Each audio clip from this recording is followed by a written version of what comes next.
Hello, everyone. I'm Chris Rossini, co-host of the Liberty Report on Fridays. Thank you. Thank you so much. I want to start off with a text from my mom a few days ago.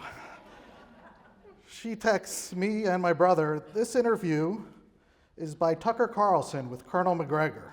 It's an eye-opener." She goes, "Important information about Ukraine and USA is kept from us.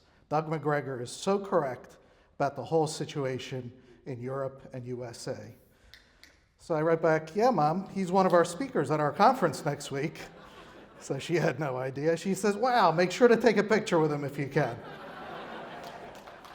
So, two things about that. One, I'm very proud of you, Mom. You're getting good information. And number two, Colonel McGregor is kicking butt.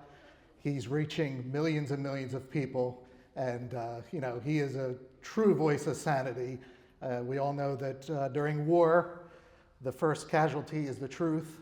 So to go out in front of millions of people, many of them who hate your guts, and to speak the truth to that camera is quite admirable. And I think he deserves a lot of credit for that.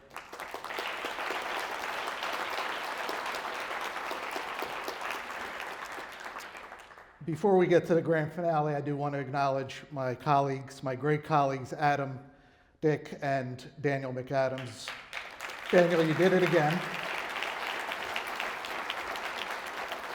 There's a lot of pressure and a lot of stress. Dr. Paul's a very public figure. So to put together conferences 10 years in a row is a wonderful accomplishment. And Daniel, he puts that stress on him more than anyone, and he always does a great job.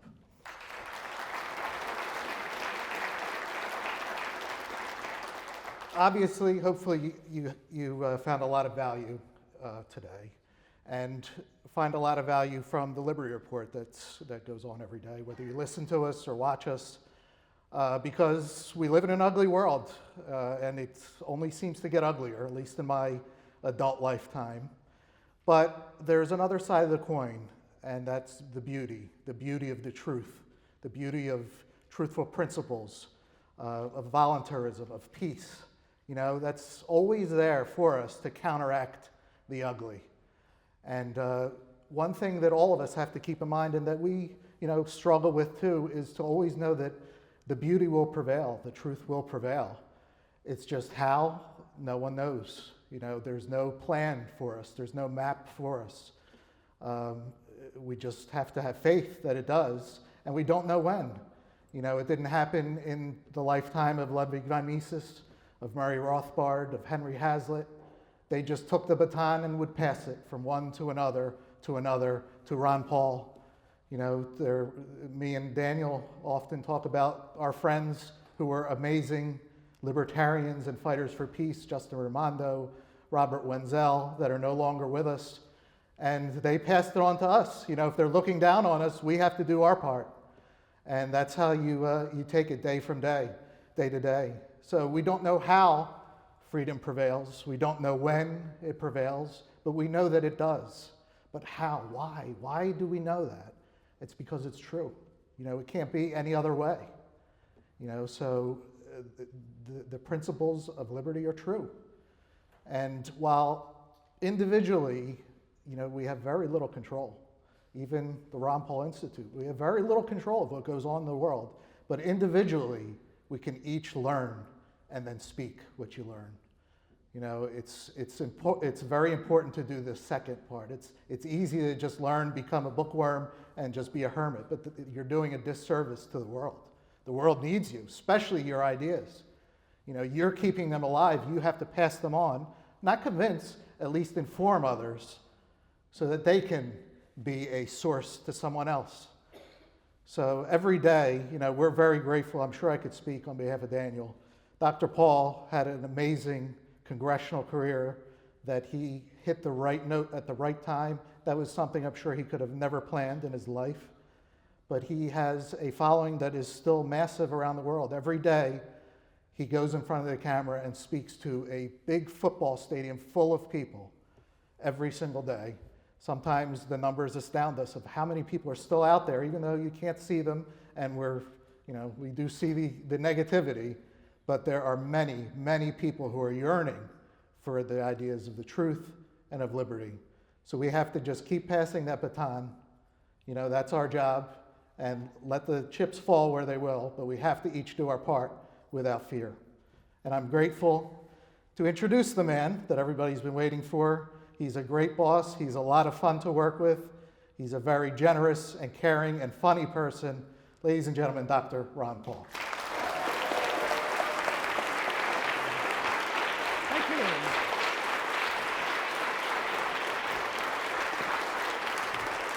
Thanks a lot. You're welcome. Thank you. Thank you very much. What else is there to say? It's been great, and thank you for being here because you have made our program great. We feel good when people come and they're interested in what we're doing and why we're doing it. And I want to also add on to Chris's statement about Daniel because he's been working very, very hard. This weekend, he's put in some extra time. So he was doing so well, and the conference has gone so well. I said, Daniel, you ought to take tomorrow off. He says, that's Sunday. I said, take it off anyway. No, it has been great, and I think we like it a lot because we get a lot out of it. And then when we find out there are new people coming and there's the excitement there. And I like the program a lot because a lot of people brought up the subject of truth.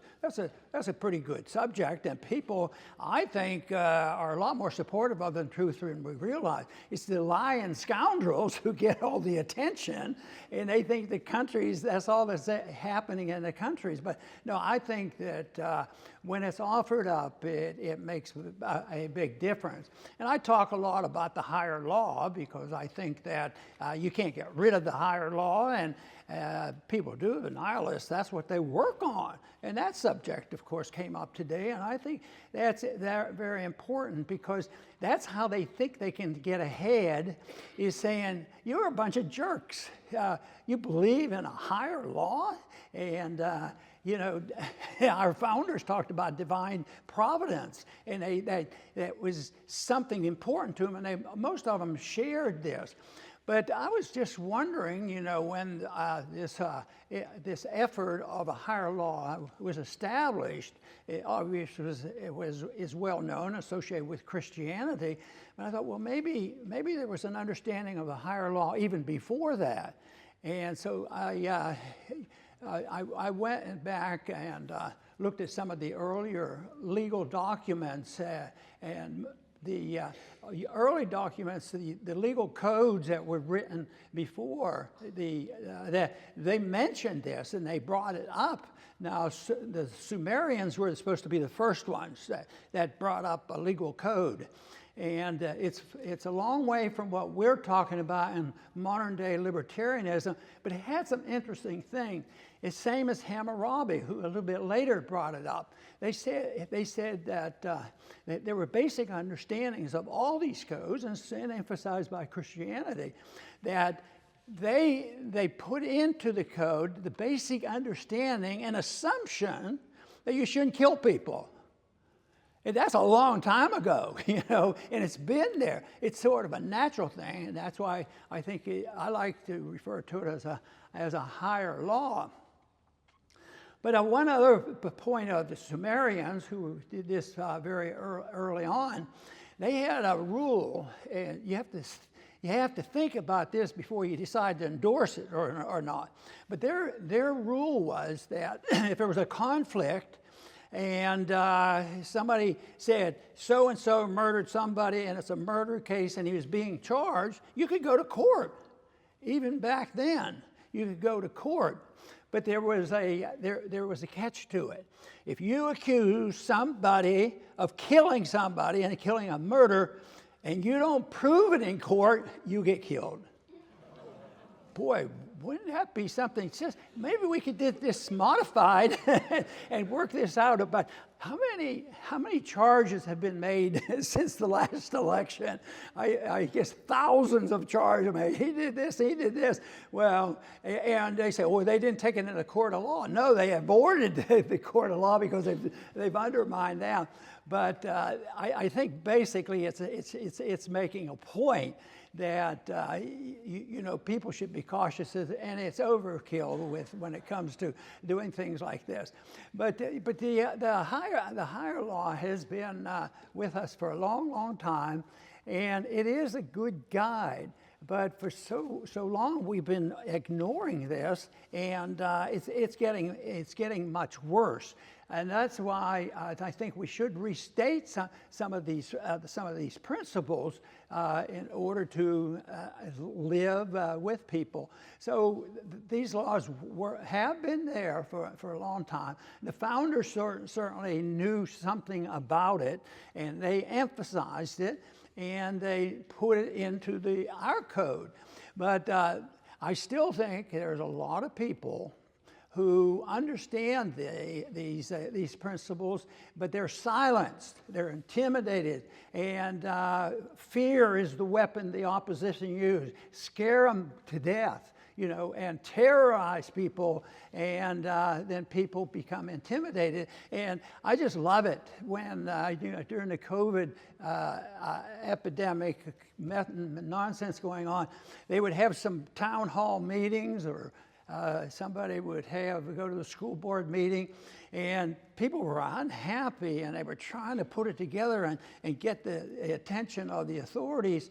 And then finally, somebody gets up and starts talking and lays it out to them, and the whole crowd, changes their attitude. They understood exactly what was going on, and then they go and fire the school board.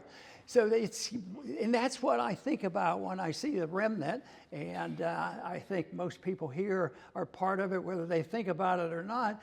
It's speaking out that makes all the difference. I can remember very clearly being in a high school and thinking about this issue because I wanted to be part of some group. That was important. So it was probably important to most of us at that time because you don't want to be a loner. So this is something that they put together, and I think this is just what we want to do is get people to speak out. And so that's why I think education is fantastic. I happen to have a little homeschooling program, not huge, but very high quality. And what Daniel does with the young people, like yesterday, and have these seminars, and we get a lot of attention on it, but it's small in number. And this was one of the principles of Leonard Read at the Foundation of Economic Education, was to have small groups and talk about things. And in a scheme of things, this is a small group where you can talk about issues. Because if you get 1 million people out there, that's fine if they're, behaving themselves. But it's something that has to be done. But if you get people to, get educated, we had one of the rallies I had toward when I was running for national office. We had a barbecue. And it was in Galveston, Texas. And it was a beautiful day. It was a sunny day. It was just wonderful. And we had a large crowd. We had several thousand people come. And somebody suggested, because a lot of our speakers that were there were part of the campaign, and they were academicians more than they were politicians. So somebody said, well, they're coming to town anyway. Why don't we take advantage of these wonderful speakers? And so somebody said, well, let's have, next door to the barbecue, we'll have this little function. It'll be a sort of an educational function on what's really behind our campaign. So I said, sure, that sounds like a good idea to me. So I think, I don't know how big the original room was, but they finally figured out they had to enlarge the room. And this is one time that I got into some trouble because I thought there'd be a couple hundred at the most. and a lot more showed up. And there were a lot of people that got annoyed with me. Why did you put us in such a little room? And I thought that was delightful because I couldn't figure this out. I said, you know, here it is, a sunny day on Galveston Beach, and what would you want to do this for? I was thinking in practical terms.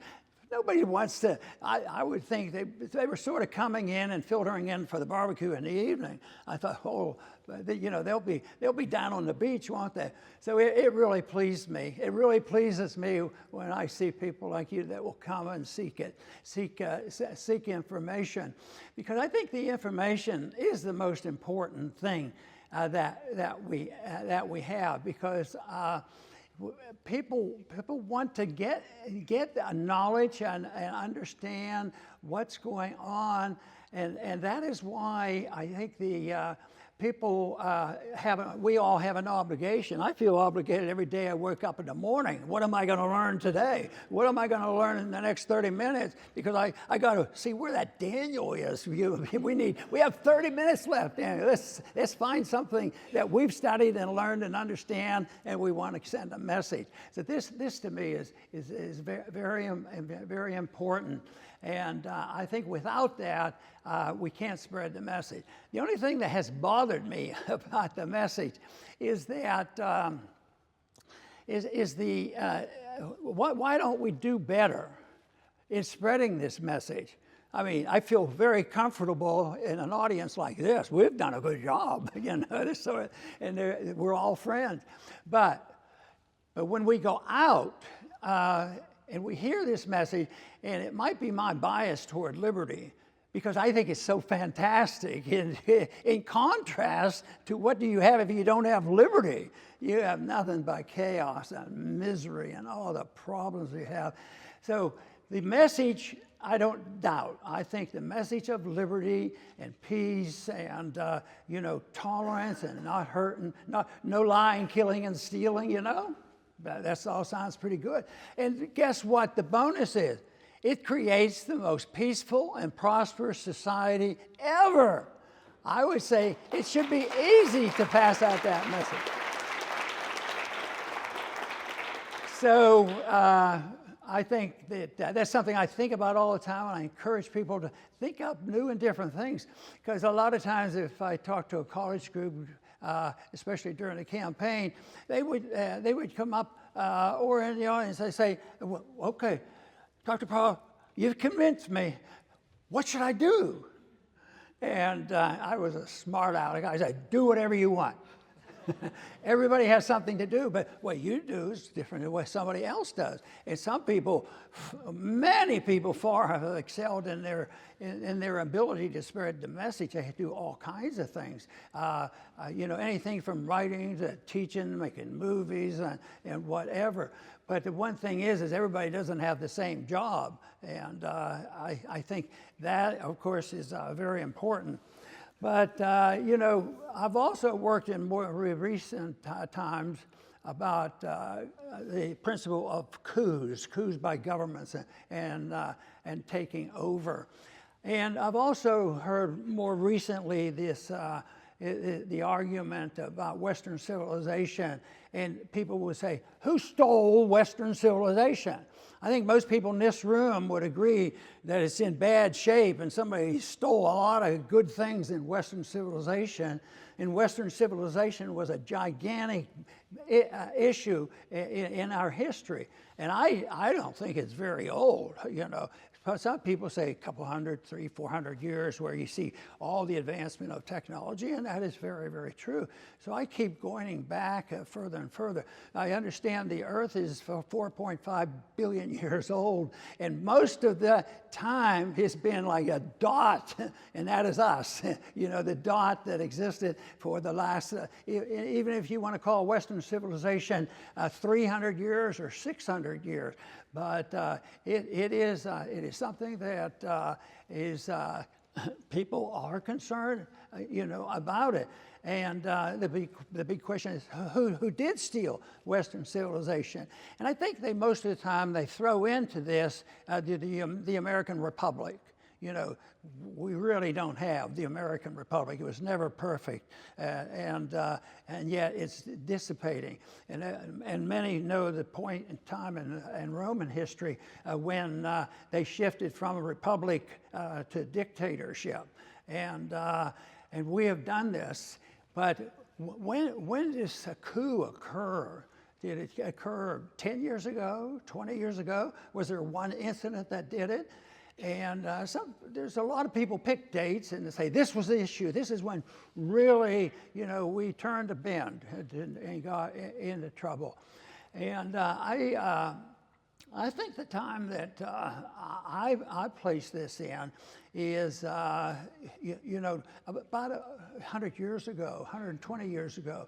I think the real shift away, where the momentum was shifted away from understanding and promoting classical liberalism, private property, and in spite, I often wondered if that is true, how did it survive the wars? Because there was always these wars thrown in the middle of it. But we seem to have technology, and I just always lament the thought that when all this technology comes about, so often it's used for war. War even motivates to be bigger bombs and all these things. And we have survived that, but we have still had progress for these many, many years. So I think the progressive movement, all the last century and what we have of this century really has occurred. But I have picked one, I could say probably a decade, that there was a bigger shift than any other time in our history, and I would put it in the 1960s. And I guess it's because I remember the 60s very vividly. I was 2 years out of medical school. I was in Detroit. I was at the Henry Ford Hospital, and I was in the middle of a residency. And in the fall of 1962, there was a problem south of the border, a different one than the south of the border now. Of course, it was with Cuba and the missiles and this sort of thing. And one of the reasons that over many years when I was trying to decide what I would do in life, and I was uncertain, I actually didn't have the confidence to say, I'll be a doctor, I'll be a doctor. I was very cautious in making a prediction like that. But I tell you what, when I was thinking about what I was going to do, it influenced me in picking medicine, because I remember it. I remember World War II and Korea and Vietnam, and I detested the draft, and it was just horrible. So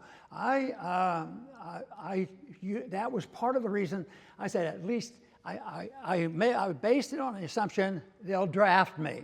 They will draft me, And I thought, I don't want to carry a gun. I'm not going to shoot somebody. I would shoot them if they come into my house, but I would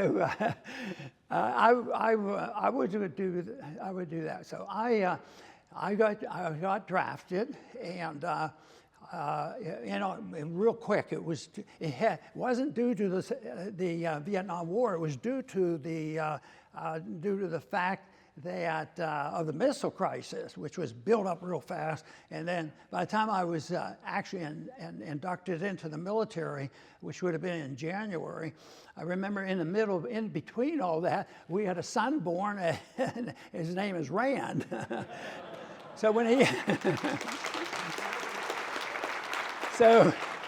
when I remember the family, he was our third, and he was born in Pittsburgh, even though I had, had to leave and get ready to come. And he was born in Pittsburgh. Then we drove to Texas. I think he was 5 days old. But I got there in time to be inducted into the military. And I decided at that time that I'm going to make the best of it. And, even though I was in disagreement, and as time went on, I understood more and more why I had instincts against, what was going on. So that was in January of '63. And I was interested in flying. I did get a pilot's license, and I became a flight surgeon. And flight surgeons don't do surgery in the air. Flight surgeons are just medical doctors for people who are flying force personnel in the Air Force and Army. And also you're associated with flying, and I did get a license to fly. But that was early on, and I was that would have been in November when I was in charge of the medical facility at Kelly Air Force Base. And Kelly Air Force Base was much bigger than it is now. It's not too much, but I was required to fly with the Air Force for medical things. So. But I had a call, I think, the day before or the day of, because I was the senior medical officer at that base, and I was told that Kennedy was coming in, and I was just to be aware of. I didn't have any special duties. I wasn't to meet him or anything special, but just to be, in support medically if it were necessary. So that happened. He came in on the 21st, and I can remember so clearly that day as I look back. And I can remember because I happened to be outdoors, and I just looked up and I saw his plane take off. And I thought back. I thought, never did it cross anybody's mind that Kennedy would be dead in less than 24 hours. He flew out of there. He flew to Houston. Then he flew to Fort Worth, and then he came into Dallas. So that I think, and all the subsequent information that we have gotten, for the subsequent assassination, has convinced me that nefarious people committed this, and it was involved with our government. I don't have any doubt about that. And that got me to the point of really looking at things closely.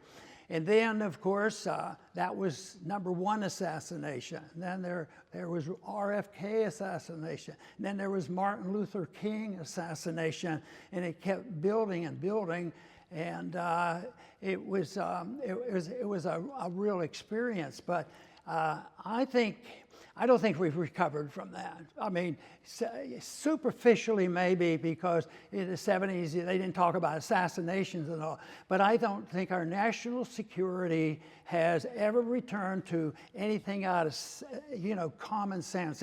It's not a friend of the people. It's not a friend of liberty. And yet I do believe that the people that run these organizations, whether it's the FBI or the CIA or NSA, that probably most of the people, or a large number of people, are there for good reasons. They want to be patriotic and they have followed the rules. But I think the noise we hear comes from the people that are in power, and they'll do anything to silence people. And that's what was going on there. There was another follow-up on how determined our government would be, and this story is less well known. Mary Myers was a close friend of Jack Kennedy's, and she was exposed to, the conclusion was that she was exposed to a lot. So within a year, the evidence shows that the CIA was probably involved in her assassination as well, because she had too much information. And of course, seeking truth is important. Reading those books I find interesting, sad, but interesting. But finding truth makes a big difference, because, at the beginning, even weeks or months after the Kennedy's assassination, everybody knew it was Oswald. We knew it was Oswald. But then one of the, and now most people know that Allen Dulles may have been involved in this little incident. So, And the other one, more controversial, of course, was the Vice President Johnson. And within a week or so, they set up a commission. We're going to get to the truth. The Truth Commission, exactly who did this and why? What was the reason? So that was set up. And it was only in recent years, in reading some of these books, I found out that Alan Dulles was appointed to the commission. You know, and the belief by many is that he probably planned the whole thing. So this is sad. This is sad, but it still means we have to know the truth. And but if it hurts the power players, that's a big deal. And you don't want to hurt the people who are patriotic and say, "Oh, that's unpatriotic. You shouldn't do this." And the military-industrial complex gets involved. So this is the reason it's our effort, and I'm quite confident that an audience like this also would be very interested in continuing to seek the truth. The truth is the most important thing that we can contribute in what we're doing. But I think that in spite of what's been happening, I think our economy is in shambles. I don't sit around thinking that the Chinese are going to invade us, and I don't think the Soviets never did. The Soviet system collapsed. I was just really impressed with the collapse, and there was no nuclear weapons. And here they drafted me to stop those nuclear weapons, but it was over and quiet. It was internal. It failed. And I think something like that will happen for us. It's going to fail. There's hope and pray it's not require a civil war, and I don't even think it does require it. I think it unfortunately, is going to be the invisible coup as it continues to destroy our educational system, our medical system, our security system, our police. And all of these things can be just subtly made worse all the time, and until we aren't very productive. And we're at that point now. I think the economy, the reports, because right now, the statistics are with us on this. I think 70% of the people don't believe what the government tells us anyway. So, and I happen to believe that, that we don't get the good information there. So that is real important, because I think the whole thing will quit working, but that doesn't mean I say, well, don't worry, it's not a civil war and it's not going to do this. It is going to be, I think, really, really bad. Because in the study of Austrian economics, I am convinced that the biggest threat, eventually with a fiat system, and with the power we had, the real power we have had for these many years since World War II, yes, we have the weapons, but that was part of the power we gained by having the reserve currency of the world. And we gained power and control over the world, and if they don't do our bidding, what do? We would put sanctions on them, and then we bomb them if necessary. And then we wonder why they don't like us, and we turn around, oh, we better watch out, the Chinese are going to come and get us, and they have all those dollars and they're spending it, and they're investing in rare earth mining. Wow, this has to be stopped. But where did they get the dollars? They resulted from the fact that we had this monetary system that no matter what you spend your money on in Washington, no matter whether it's the conservative spending or liberal spending, the Federal Reserve is involved. So I think still, with my dedicated effort to expose the Federal Reserve, we still have a lot of work to do.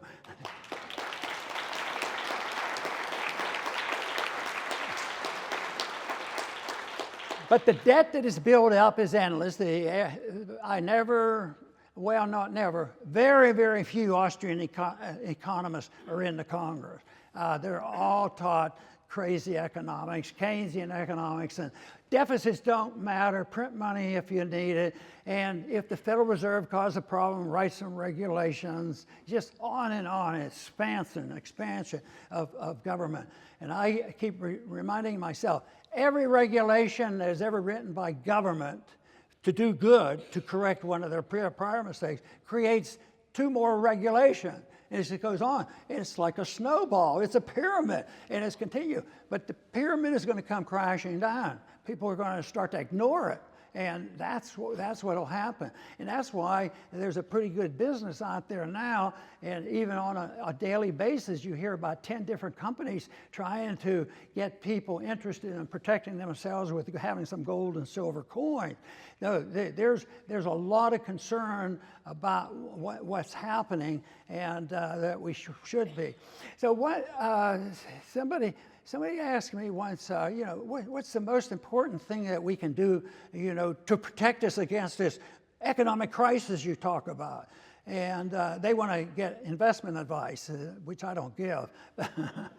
But I talk about what they have to face, the crisis they face. And I said, but if you're going to invest, you have money and you want to protect yourself. In 1932, there were some people who knew what was coming on. They had some gold coins. So within a month, what did Roosevelt do? Confiscate the gold. I mean, no, it's you can't protect. You should do the very best. But I think knowing people in this group and getting to know them and stay friends and neighbors, and that is to have people who understand as you understand what the issues are like. Because what we're going to have a problem when the crash comes, we're going to have to rebuild it, and it's always going to be painful, and they don't want us to do it now. They say, well, why don't you just cut back? Well, who's going to do that? The Republicans or the Democrats? They're not going to do that because it'll hurt a little bit. And they say, well, I said, yeah, and if you keep, they said, well, keep doing it, then it's going to hurt. Yeah, but it's going to hurt 10 times worse, because the bigger the bubble, the more crisis, the bigger the crisis is going to be. And so I narrow my friendly advice to people who say, what should I do, though? I want to know what to do. Where should I put my money and all this? I said, your best investment is to invest in the cause of liberty.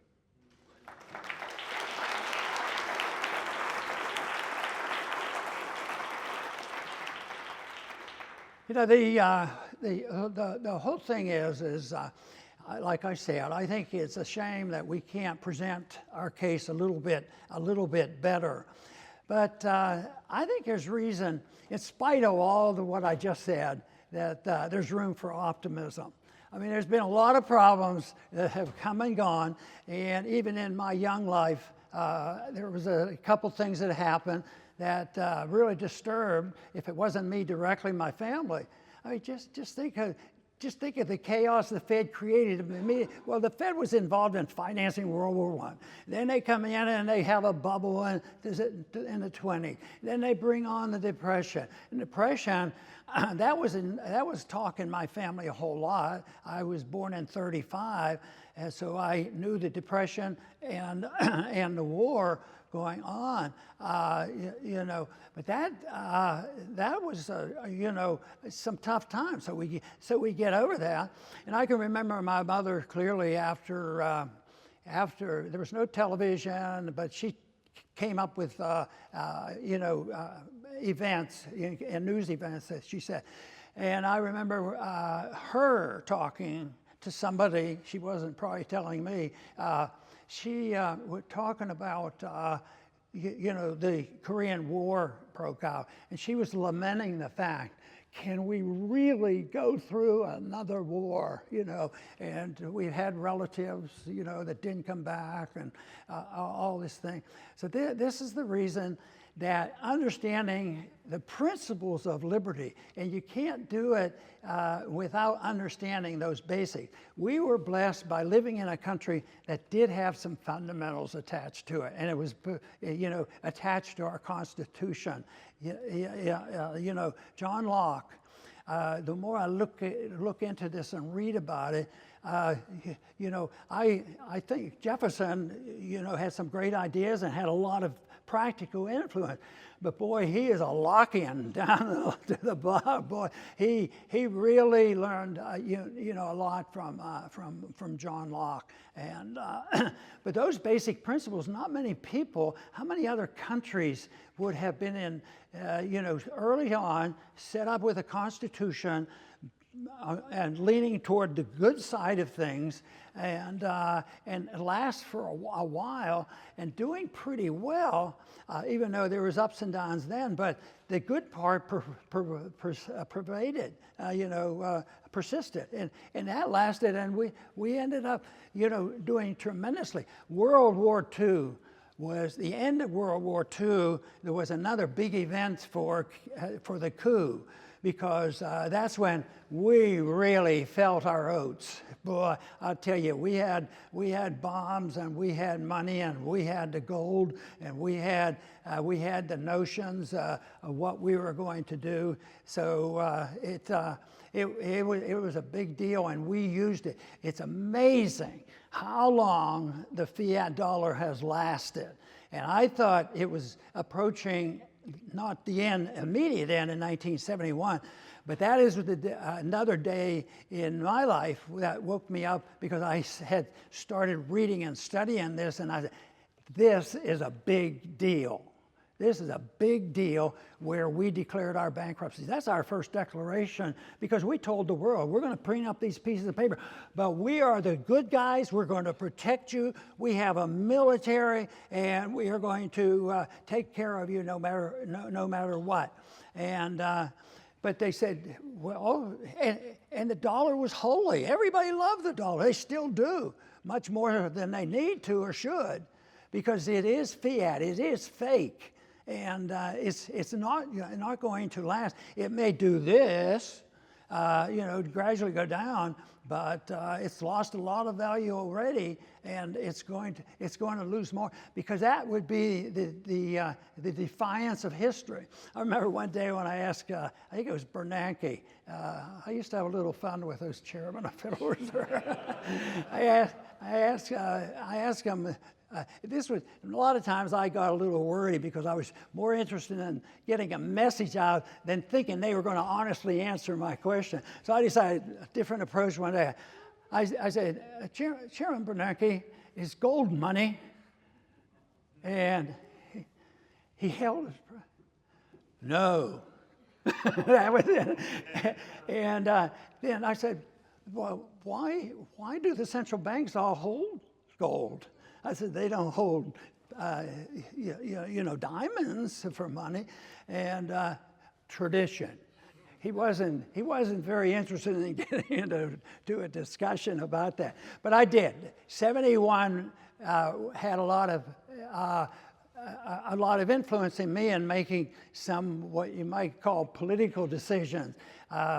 In that I wanted to be more involved, because when I first started speaking out, which would have been in the early 70s, I think the first year I had a token run was in 74, and then all I wanted to do was talk about the issue. I said, this is an important issue. It's still an important issue. And they didn't listen to me. The bubble's still there, getting bigger. So if they can defy that, and that was one thing I followed up with Bernanke. I said, if this is true that it's not money, I said, you've defied all of history, because I mentioned our early history in Sumeria. They even prior to the Sumerian code, there was a strong recognition in the development of ideas that gold was precious, and it was used, and it was practical, but they didn't call it money. And it was over the years that it became more money. And then anytime they said, no, this is money, but the government was always in charge, because then they could debase it when they wanted to. But anyway, I think that the troubles are going to come. It should be more of an opportunity than a deadly end. The Soviet system, that to me is like a miracle. That ended with hardly a whimper. I mean, we had a lot of problems afterwards, Doug talked about where the problems still are around the world, but as far as there were no nuclear bombs, and all of a sudden we started trading with it. And it's just totally amazing to me how quickly things changed and beneficially they worked. But then a few scoundrels got in charge and remained in charge of this system. And then I think it was erosion of our liberties. It was, when I first went to Congress, I thought that the people that we have to worry about the most are those people living off the dole, those people getting food stamps and demanding help. And that was part of the problem because it was part of the system. But after I got to Washington and understood a little bit more about what was going on, I said, the real crisis and the real waste and the fraud and abuse comes from the military-industrial complex.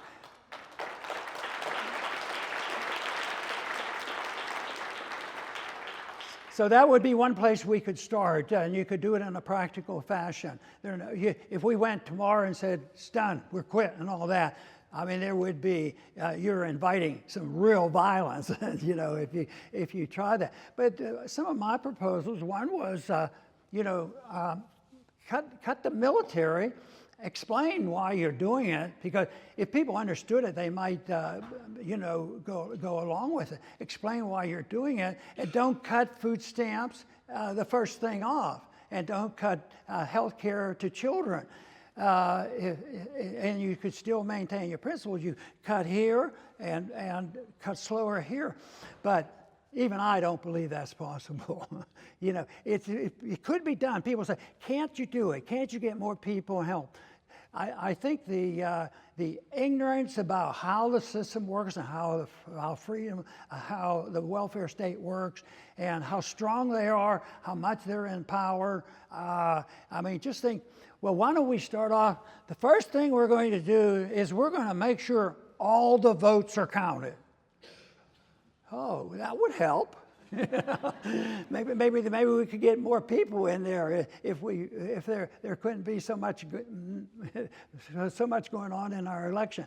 So there's a lot of things, but the big thing is, I still think it's the truth of things. People need to know the plain truth of things, because I think that we don't have to crash into oblivion. I don't think we have to, but I think it can get a lot worse, because I do not see how you can get off without liquidating your debt. If you're an individual or a businessman or what, and living in ordinary times, and you've overspent, overborrowed, and they loaned you too much money, I need a new start. I need a new start. Nobody's going to allow you to put more funds into your bankruptcy. So you have to liquidate the debt. You have to liquidate the malinvestment. You have to liquidate the warmongering that goes on. You have to have a different system. One thing would be, we could start off, well, the federal government in particular should be a lot smaller. How much smaller would you make it? Well, we could contemplate maybe get rid of 80%. That'd be a start. Okay, but the most important thing is it's not complicated. The answers are there. And the other thing is we don't know, and I think Chris talked about this, we don't know exactly what will happen and when. So why worry about the time? If you know about the issue and you know you're doing what you believe is the right thing, that you should have a lot of fun. And that was one line that the college kids love. Yeah, we like a lot of fun. But what surprised me on to college is I say, look, it'll be different. Yeah, you can have jobs. It's your life. You can do what you want, and you can make money, and you don't have to pay any taxes. There's no income tax. We wouldn't have income tax. Yeah. But then I would say, but remember, if you mess up and you screw up your life, and you have problems, you can't go crawling to the government through getting your congressman to go and get you bailed out. And you know, I got an applause for that line as much as the other, because I think they really, young people, I give them more credit than maybe I should, but I've had good experiences with young people, and this is such a young idea, this whole principle. If the Western civilization, which is the greatest recorded period of history where fantastic things have happened, this is really, you know, a neat thing that's happening, and we don't know. Well, we should have fun doing it, and I think that's what's happened. And I want to finish by saying I had a lot of fun at this convention, and I thank you very much for coming.